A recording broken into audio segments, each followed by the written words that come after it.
Kenny Chesney didn't become a legend because life was kind to him. He became a legend because he kept standing after every part of his life tried to break him. This is the story of a boy raised in silence, a man shaped by storms, and an artist who carried America through its summers while quietly fighting battles no one ever saw. Some legends aren't born on stages. They are born in quiet rooms, in homes where the silence is so heavy it feels like it could break a child from the inside. Kenny Chesney entered the world on the 26th of March 1968 in Knoxville, Tennessee, not knowing that the early years of his life would shape everything he later became. He grew up in a small home where the walls were thin, and even as a young boy, he could feel the tension that lived inside those rooms. His parents tried to keep their problems away from him and his sister Jennifer, but children always know when something isn't right. Kenny remembered standing in hallways, hearing whispered fights, words spoken in low tones that carried more pain than if they had been shouted. He didn't understand the details, but he understood the feeling. Something was breaking, and it was happening quietly. When his parents finally divorced, nothing changed overnight, but everything changed for him inside.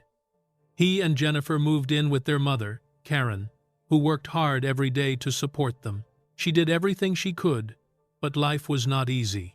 Money was tight, and the winters felt longer than they should have. There were nights when the house was so cold that Kenny wrapped himself in extra blankets, trying to stop his teeth from shaking.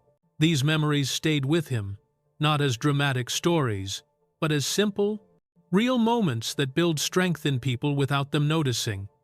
The world outside their door was calm and familiar, but inside, the quiet often felt heavier than noise. Luttrell, Tennessee, was a small place, and small places can sometimes make a child feel even smaller. Kenny learned early how to live with emotional loneliness. He wasn't neglected, and he wasn't unloved, but there was a type of emptiness that settled inside him during those years. It wasn't because of anything he chose. It was simply the result of a home trying to stay together and then learning how to function after it broke apart. He learned to stay quiet, to keep his feelings close, and to find comfort in small things. He also learned to survive without asking too much from the world. Then came Christmas of 1980, a day that, in any other family, might not have been remembered for anything special. But for Kenny, it became the turning point of everything that followed. His mother gave him a simple guitar. It wasn't expensive or fancy. It wasn't the kind of instrument that looked impressive. But when he held it, something inside him finally felt steady. He didn't know how to play yet, and he didn't know that this small gift would one day carry him into stadiums. He only knew that the guitar felt like a place where nothing could hurt him. He started practicing alone in his room, sometimes for hours. While other kids were outside, he sat with the guitar, teaching himself chords, repeating them again and again until they sounded like something he could believe in. The guitar became the thing he returned to after long days, after silent dinners, after moments when he felt unsure about his place in the world. When he didn't have the right words for what he felt, he let the strings say it for him. The guitar didn't solve his problems. It didn't fix his family, but it gave him a space where he could breathe. By the time he entered Gibbs High School in 1982, he had lived enough hard moments for someone twice his age. He joined the football and baseball teams, not because he wanted to be a star athlete, but because he wanted to feel part of something. Sports gave him teammates and noise, and moments where he didn't have to think about anything else. But even on the best days, when the team won or the crowd cheered, something always sent him back to the guitar. Sports offered belonging, but music offered identity. In the real world, he felt unsure, but with a guitar in his hands, he felt like himself. High school didn't magically lift the weight he carried from childhood, but it did give him time and space to understand what he wanted from life. He didn't dream big yet. He didn't imagine fame or fortune. His dreams were simpler: peace, purpose, and a life that didn't feel confusing or fragile. Music helped him understand his feelings. He realized that pain when shaped into something meaningful, could become strength. His discipline came from trying to steady himself in a world that didn't always feel steady. His emotional storytelling came from the nights when he learned to express what he couldn't say out loud. The more he practiced, the more he understood that the guitar wasn't just a hobby, it was a lifeline. It was the one thing in his childhood that stayed the same, no matter what storms moved through his life. It never argued, never left, never made him feel small. It simply waited for him, ready to turn his feelings into something real. And in those years, when he was still just a boy trying to understand himself, he realized that music wasn't just something he enjoyed, it was something he needed. It made him feel whole in a way nothing else ever had. He didn't know what the future would bring. He didn't know how far his music could take him. He only knew that between the challenges of his early life and the emotional confusion that came with growing up, the guitar gave him a sense of direction. It gave him something steady to hold on to when everything else felt uncertain. The boy who once felt lost found a place where he could finally feel grounded, and in that quiet transformation, the foundation for everything he would someday become was set. But the world Kenny was about to enter wouldn't just ask him to play, it would ask him to bleed for every note. Before a man finds his voice, he must first survive the places where he feels invisible. That is exactly what Kenny Chesney had to learn when he stepped into East Tennessee State University in 1986. He wasn't full of confidence, and he didn't walk onto campus with a clear idea of who he wanted to be. He felt small in a world that suddenly seemed much bigger than the town he came from. College can make some people feel free, but for Kenny, it made him feel unanchored. He watched other students laugh in groups, move through the halls like they belonged, and he wondered why he didn't feel like that. He kept his head down, hoping he would eventually find a place where he fit. He chose to study advertising, not because it was his dream, but because it seemed practical, something he could use if music never went anywhere. He joined the Lambda Chi Alpha fraternity, thinking maybe it would give him a sense of connection or make him feel less alone.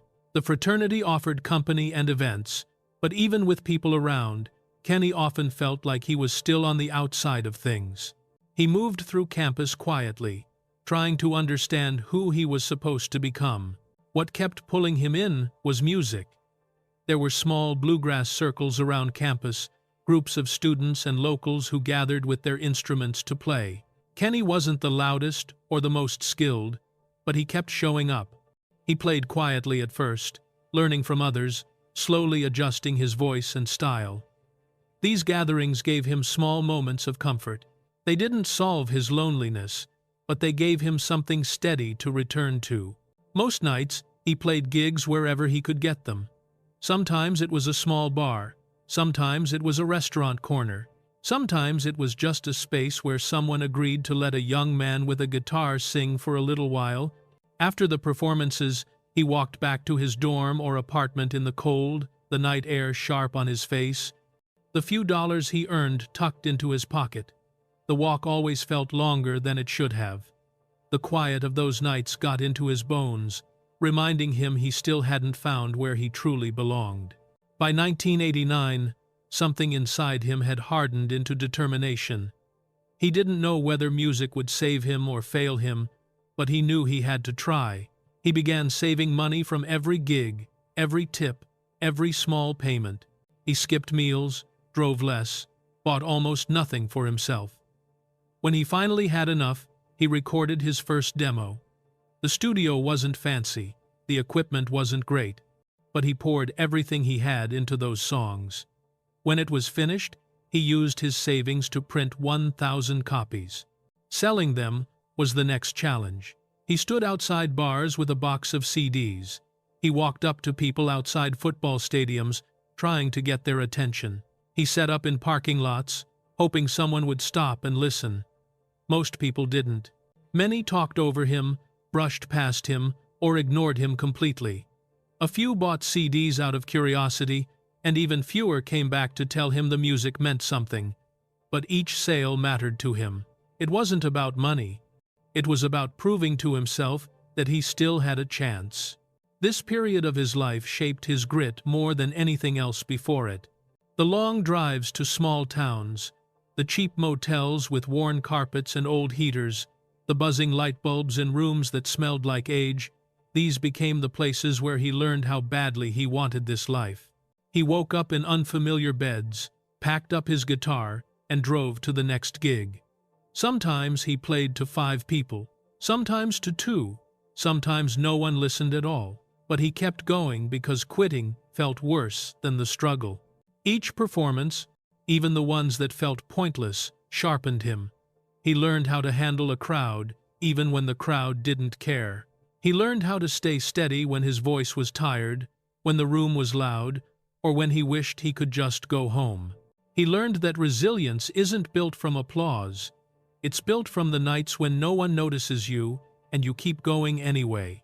The more he traveled, the more he realized that music was no longer just something he did. It was becoming the center of his life. When he looked at himself honestly, he knew he wasn't meant for a regular job. He wasn't meant to sit behind a desk or follow a traditional path. Every part of him pushed towards something different, something uncertain but necessary. By the time he finished college, he understood the truth. If he stayed in his comfort zone, he would always wonder what could have happened. If he wanted to give music a real chance, he needed to go to the one place where careers were either made or destroyed: Nashville. People described the city in many ways, but one phrase stuck with him: Nashville crowns a few and crushes the rest. He didn't know which one he would become. He only knew that he couldn't keep living halfway. He had to leap, even if the landing hurt. Everything he had learned, the loneliness, the long nights, the rejection, the persistence, had prepared him for this moment. With his guitar, his boxes of unsold CDs, and more hope than logic, he packed his things and drove toward the next chapter of his life. But Nashville wasn't waiting to welcome him. It was waiting to test him. Greatness doesn't arrive. It survives everything that tries to stop it. This is the truth. Kenny Chesney learned the moment he rolled into Nashville in 1990. He entered the city with almost nothing, no money to fall back on, no family connections in the music world, no promises, and no plan except to try. All he had was a guitar case, a car that wasn't always reliable, and the belief that if he didn't take this chance now, he might never take it again. Nashville is exciting from the outside, but when you're a newcomer trying to break in, it can feel cold and unwelcoming. Kenny went door to door, asking for places to play. He showed up at bars and honky-tonks, hoping someone would give him a slot. Most didn't.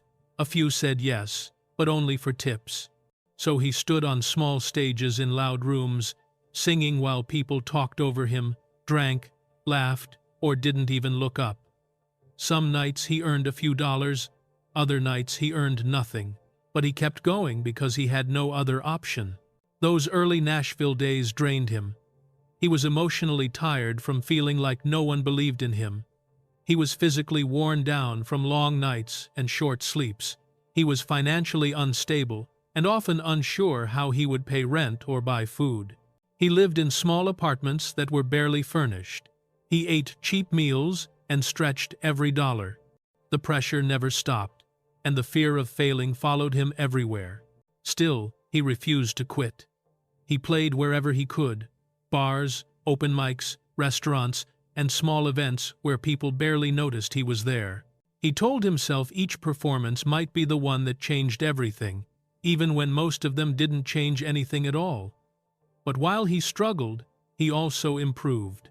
The long nights made his voice stronger. The rejections made his focus sharper. The loneliness pushed him deeper into his music. Then, in 1993, a small spark appeared. Capricorn Records offered him a deal. It wasn't a huge contract, but it was enough to give him a little hope. For the first time since arriving in Nashville, he felt like someone in the industry finally saw something in him. Capricorn released his debut album, and even though it didn't make him famous, it gave him a foot in the door. Kenny felt a mixture of relief and motivation. He finally had a real shot, something solid to hold on to. But just when he thought things were improving, they collapsed again. Capricorn Records shut down its entire country division not long after his album came out. The moment was crushing. All the work he had done, all the hope he had built, felt like it was slipping away. He was back to where he started, no label, no security, and no clear path forward. He had to start over. Again. During this low point, he tried to keep moving forward, but he carried the fear that time was running out. When he eventually signed with BNA Records, he knew this might be one of his last chances. He poured everything into his next project. But success still didn't come easily. There were nights on the tour bus when he felt the weight of the world. One night, he made a phone call to his mother, a call that revealed how scared he really was. His voice shook when he told her, "If Me and You doesn't chart, they're going to drop me." That sentence carried years of pressure. He wasn't just worried about the song. He was worried about losing the dream he had built his life around. When Me and You finally started climbing the charts, it felt like the breath he had been holding for years was finally released. He wasn't just relieved, he was shocked. People were actually listening. Radio stations were playing his music. Fans were responding. In 1996, he won the ACM New Male Vocalist Award, a moment that proved he wasn't invisible anymore. He had worked for years, and now the world was finally starting to notice him. But success didn't calm him, it did the opposite. Instead of feeling safe, he felt more pressure. The fear of losing everything he had gained stayed with him. He often said, "Success doesn't calm you, it makes you run faster." That became his reality. He ran harder, pushed himself further, and carried the constant worry that one wrong move would send him back to the beginning.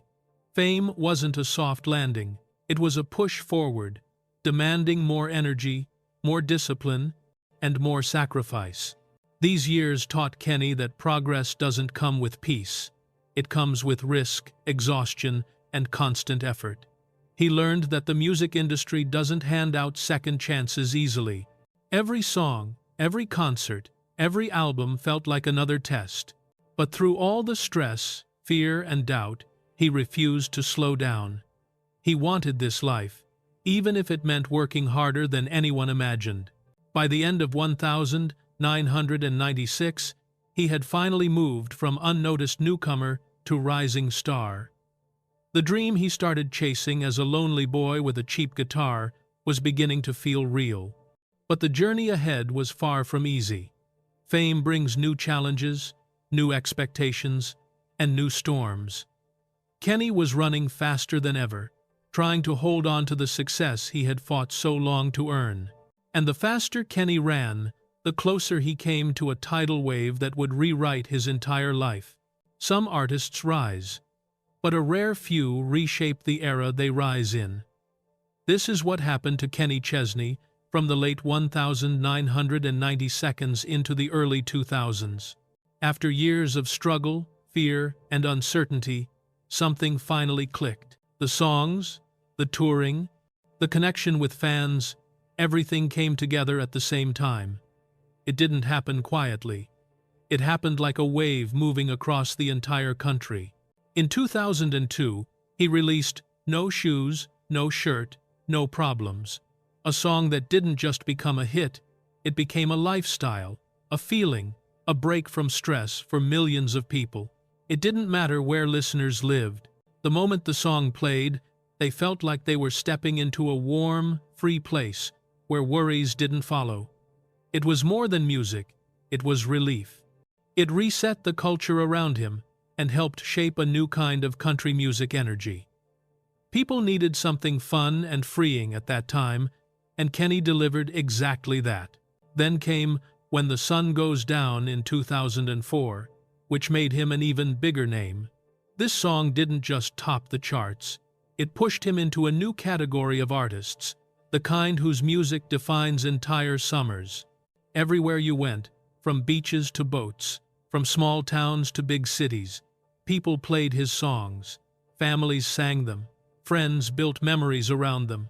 Kenny wasn't just popular anymore, he became the voice people turned to when they wanted to feel alive, relaxed, or understood. His songs became part of people's lives in a very personal way.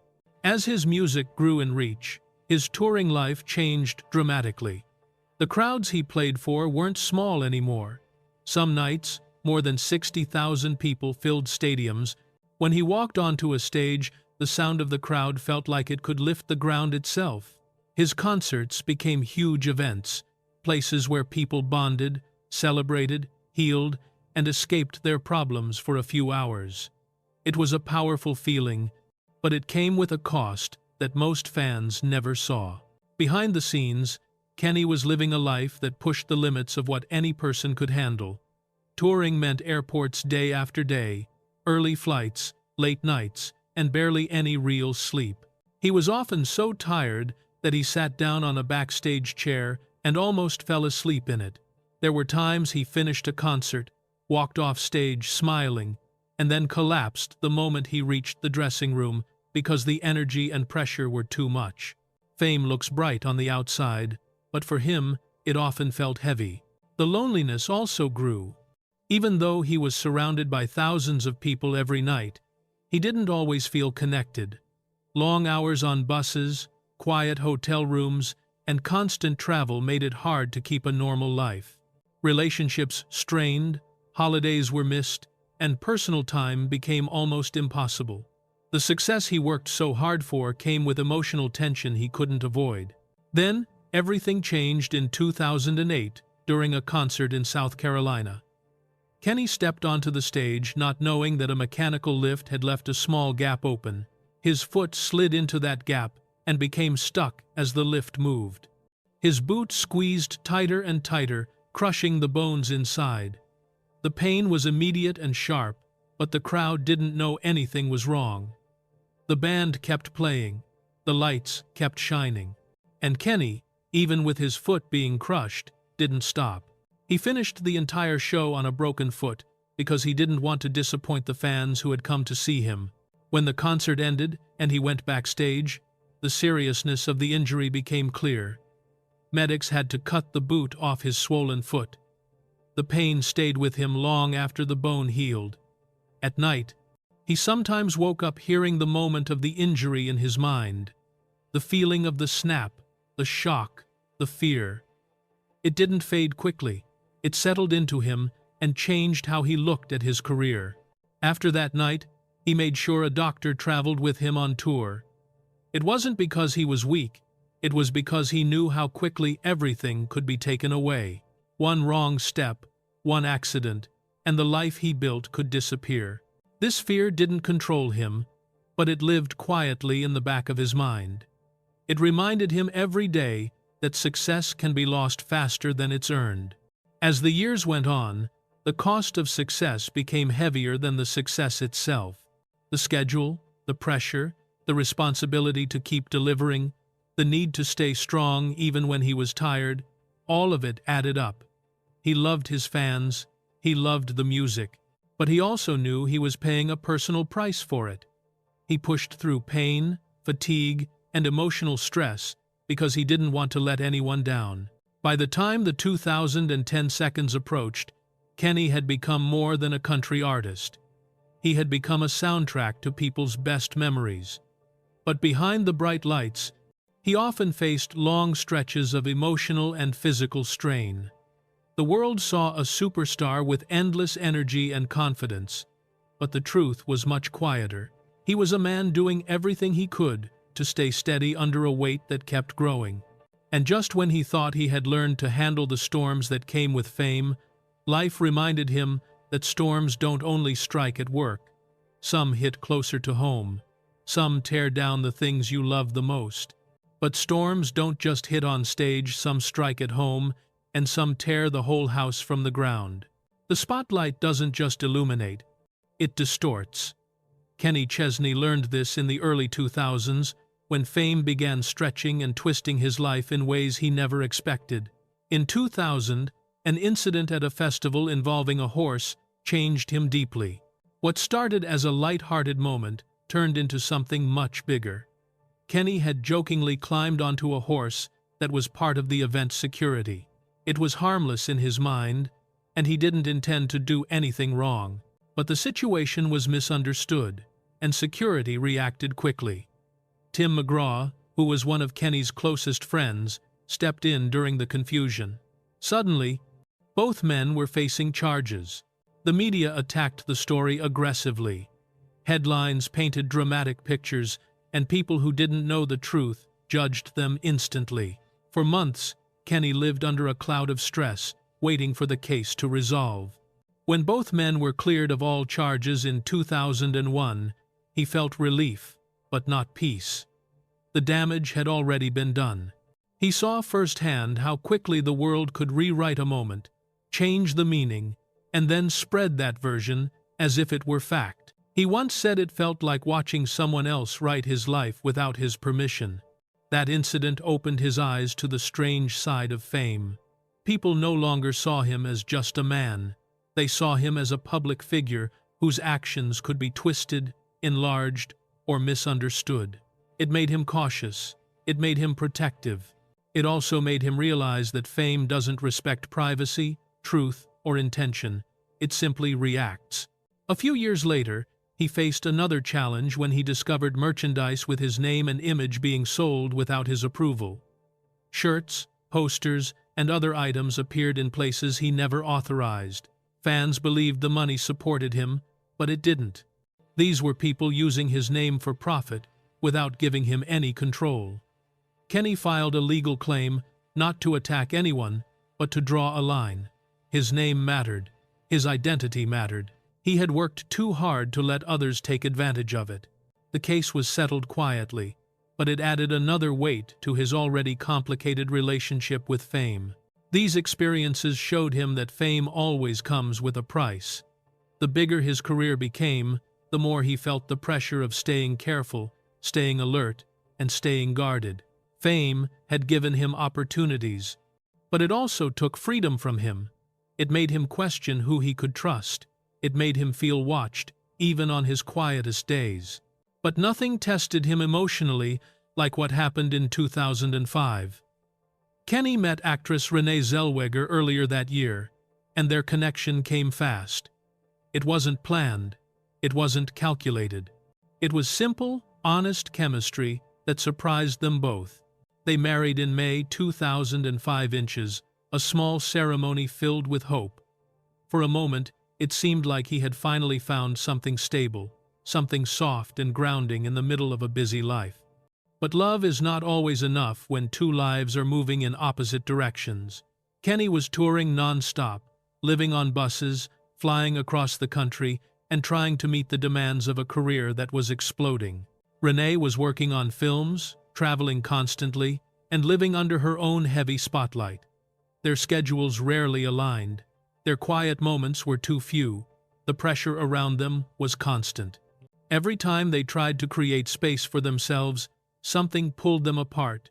Work, distance, media attention, or simple exhaustion. Their marriage began to struggle under the weight of things they couldn't control.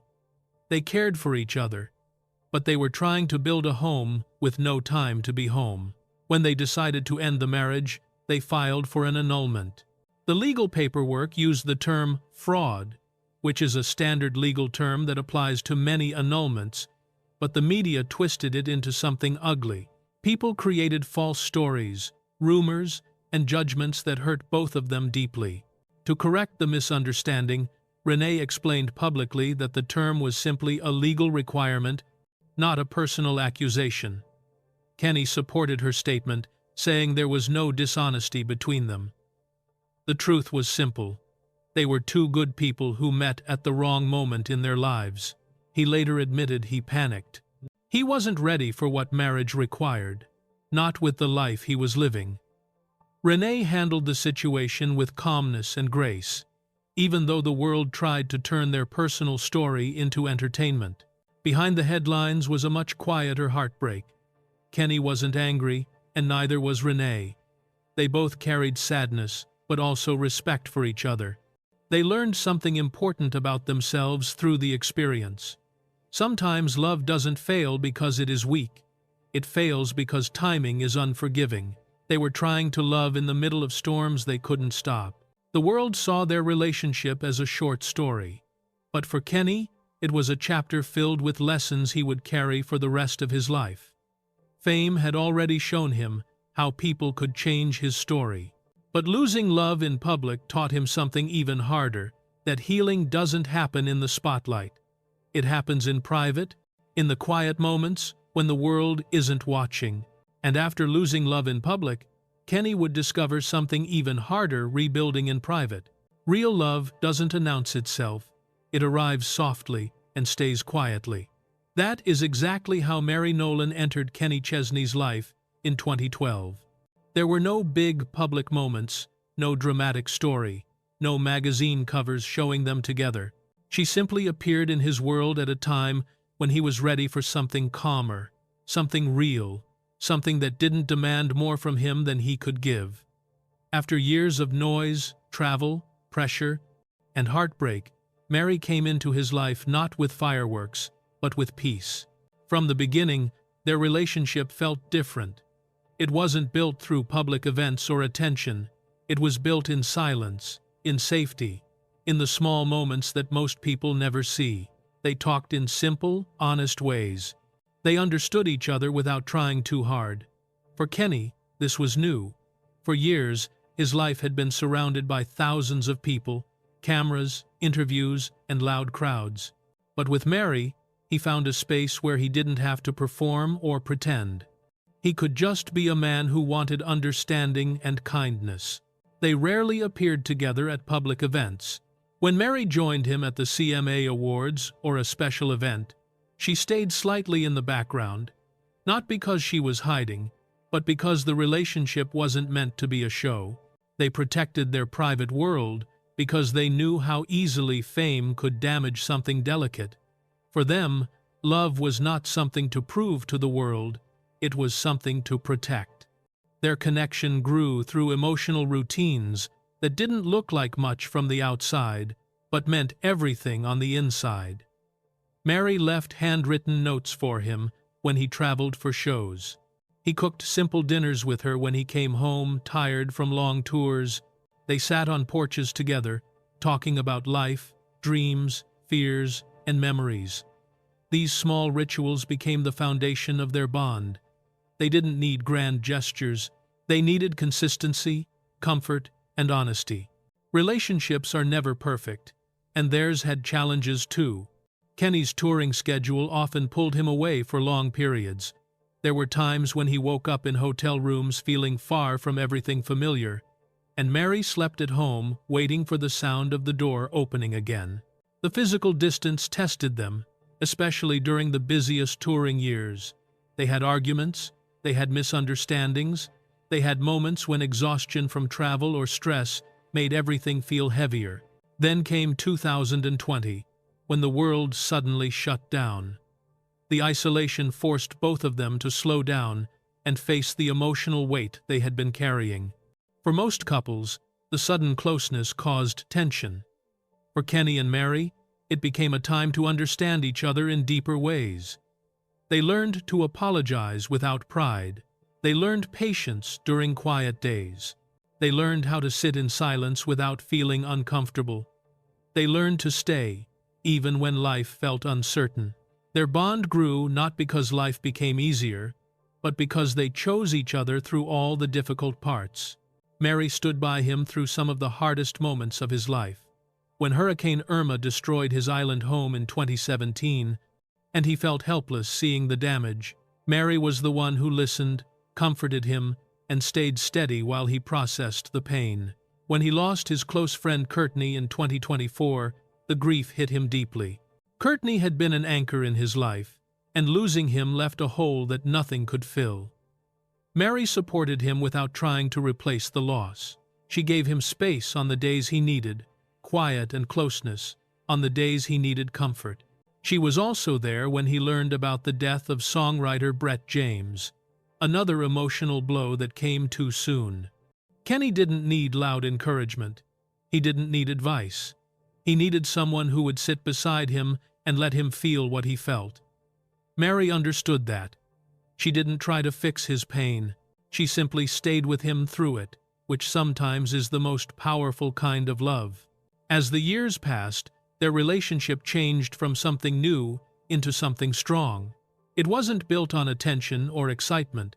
It was built on endurance. They experienced years when things felt easy, and years when things felt heavy. But through each season, they learned how to choose each other again. That's what turned their relationship into stability. It wasn't a story written for public approval. It was a private journey where two people learned what real, grown-up love looks like: steady, patient, forgiving, and loyal. The trust between them didn't grow from dramatic declarations. It grew from quiet presence. Mary didn't push him to be a version of himself that fit someone else's expectations. She accepted him as he was: the tired days, the emotional days, the unsure days, and the joyful ones. Kenny trusted her because she didn't demand the spotlight and didn't measure their relationship through attention from others. She measured it through honesty, kindness, and respect. For a man who had spent so much of his life in front of crowds, finding someone who loved him behind closed doors meant everything. By 2025, they had been together for 13 years, a relationship longer than many marriages in the entertainment world.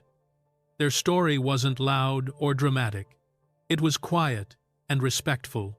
It grew because they wanted it to, and because they chose not to let fame interfere with the parts of life that matter most. But even with Mary's support, life still had challenges waiting for Kenny. He didn't know that the place he loved most, the island that had healed him and given him peace, was about to test him in a way he never imagined. Some storms destroy houses, others destroy the pieces of you thought were safe. For many years, Street John, in the U.S. Virgin Islands, was the one place where Kenny Chesney felt completely at peace. It wasn't just a vacation spot or a break from touring. It was his sanctuary. When he stepped onto the island, he felt like he could breathe in a way he couldn't anywhere else. The people treated him like a friend, not a celebrity. The slow rhythm of life gave him the freedom his career often took away. Street John became his spiritual home, the place where he felt like himself again. But in 2017, everything changed. Hurricane Irma, one of the strongest storms ever recorded in the Atlantic, headed straight toward the island. Kenny wasn't there at the time, but about 20 people he cared for were inside his home, using it as shelter because his house was stronger than many others. He stayed on the phone with them as long as he could, listening to the fear in their voices, hearing the storm grow louder. People screamed, things crashed, the wind sounded like it was trying to tear the world apart. Kenny could do nothing but listen as the storm ripped through the island he loved.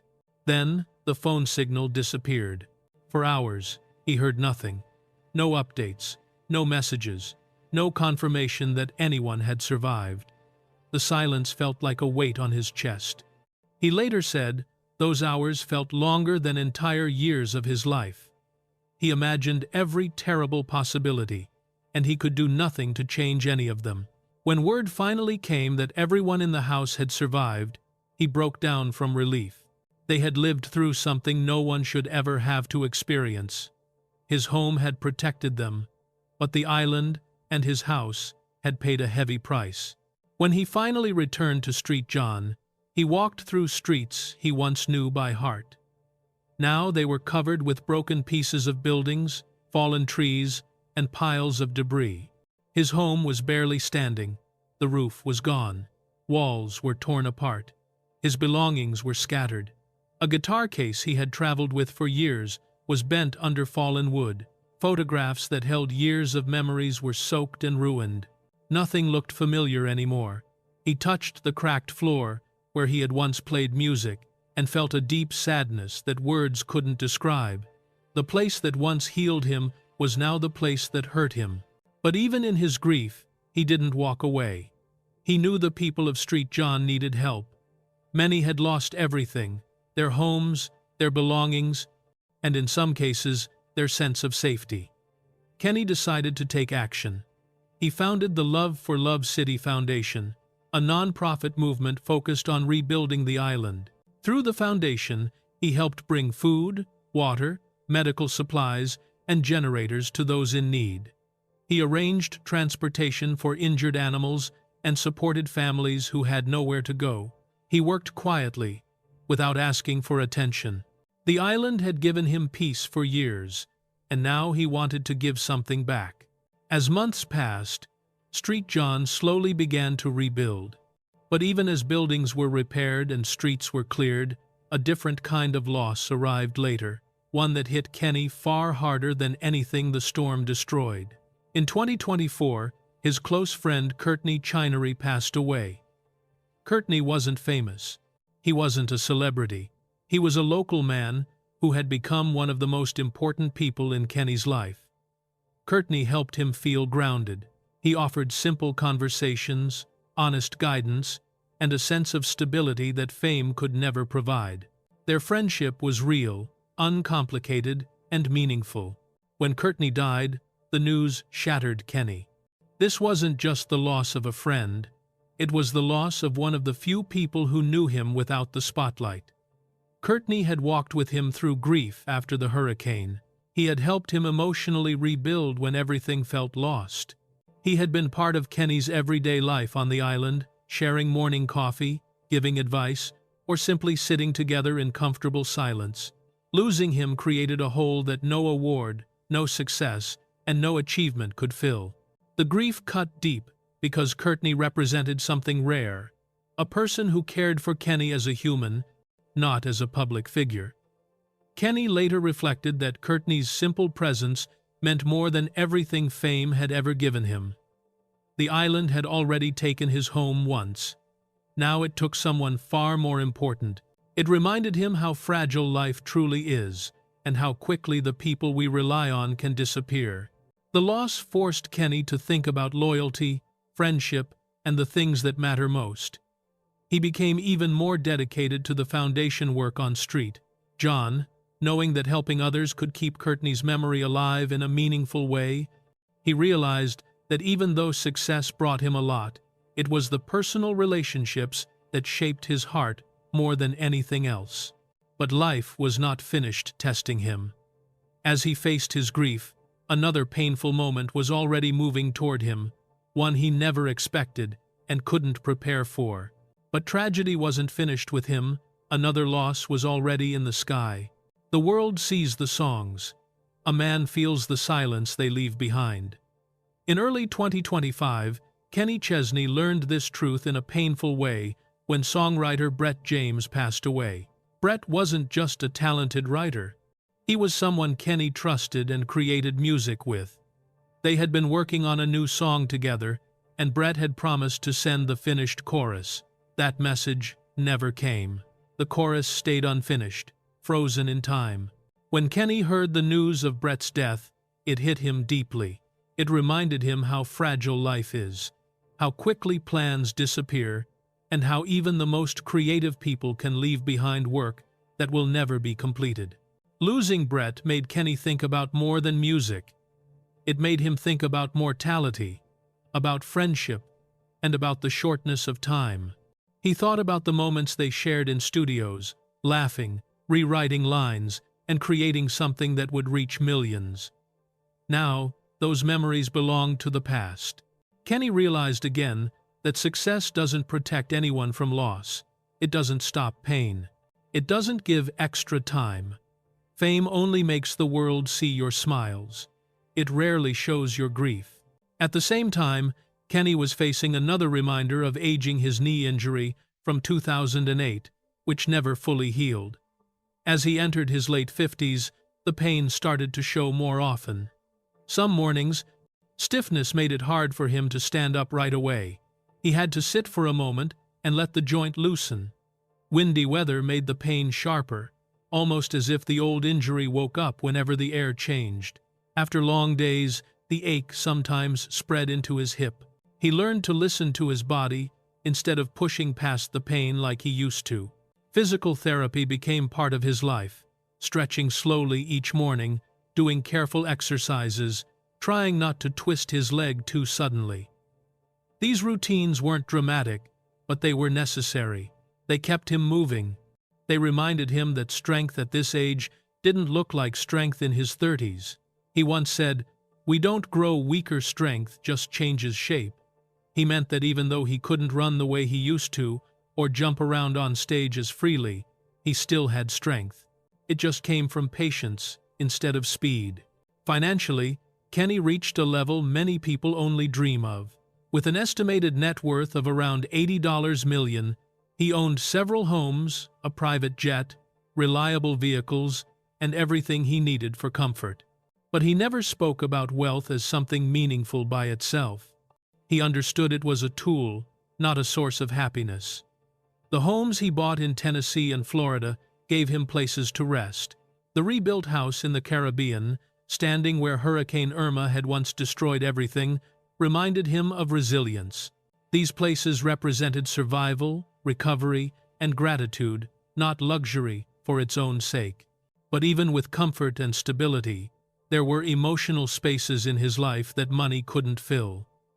Kenny has openly shared that he doesn't have children. He accepted this reality with honesty, not bitterness.